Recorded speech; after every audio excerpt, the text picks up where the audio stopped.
Las habilidades de argumentación son imprescindibles en las comunidades de indagación implementadas en filosofía para niños, puesto que es a través de la argumentación que se desarrolla la indagación, se expresan las posturas propias o se solucionan las problemáticas surgidas o examinadas en la comunidad. De tal modo, en el presente video se buscan explicar una regla de inferencia básica, de manera que se reconozca con facilidad y sea posible emplearse para evaluar la validez de razonamientos en contextos diversos, ya sean académicos, familiares o sociales. Así, se describe primero su estructura usando símbolos y en segundo lugar se muestran ejemplos en lenguaje cotidiano que conservan la estructura argumental. En muchos ámbitos se usa la regla de inferencia modus tollendo ponens, o también llamada modo que al negar afirma, que tiene la estructura P o Q, y no P, por lo tanto Q. También se puede estructurar como P o Q, y no Q, por lo tanto P. Es decir, que negando una de las partes de esta disyunción, afirmamos la otra. Por ejemplo, como galleta o como fruta, pero no como fruta. Por lo tanto, como galleta. Los mismos términos empleados para afirmar el otro componente de la disyunción tendría el orden que sigue. Como galleta o como fruta, pero no como galleta.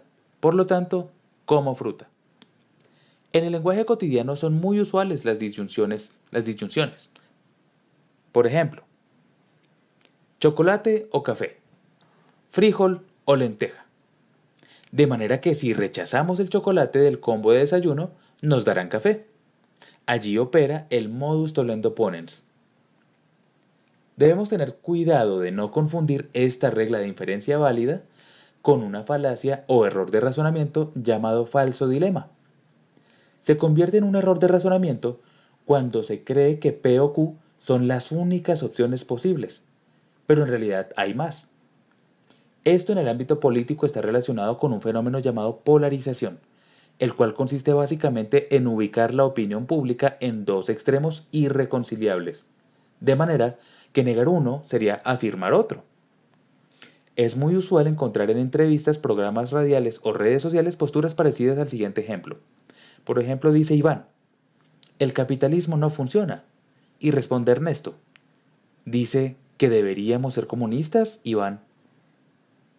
Esto sucede sobre el supuesto de que el capitalismo y el comunismo son los únicos sistemas económico-políticos existentes, de manera que atacar o negar uno sería defender o afirmar el otro.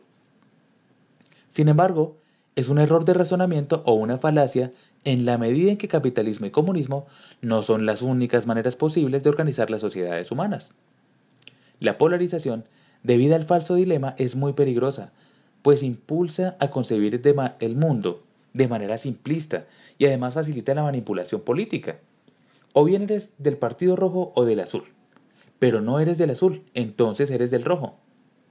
Este es un ejemplo del bipartidismo, fenómeno que en Colombia nos ha costado mucho derramamiento de sangre sobre falsos supuestos, pues dentro de la democracia las personas tienen muchas maneras diferentes de concebir la justicia, la política o la economía y no únicamente dos contrapuestas. Es evidente, o más bien, es menester llamar la atención sobre algo que pasa en el presente contenido, y es que no se aclaran aquí todos los términos empleados. Por ejemplo, el término disyunción o dilema. Esto es así para desarrollar algunas habilidades articuladas en el pensamiento crítico. Por un lado, la autoconciencia de si lo aprendido es totalmente claro o no lo es. Por otro lado, se provoca la generación de preguntas como ¿qué es lo que no me queda claro? O ¿cuál es el punto articulador que me permite transformar la información en conocimiento? Además de lo anterior, se propicia la indagación personal autónoma acerca de los posibles puntos en los que no se tiene claridad, o también la construcción de sentido vinculando fragmentos de información que usualmente se presenta separada.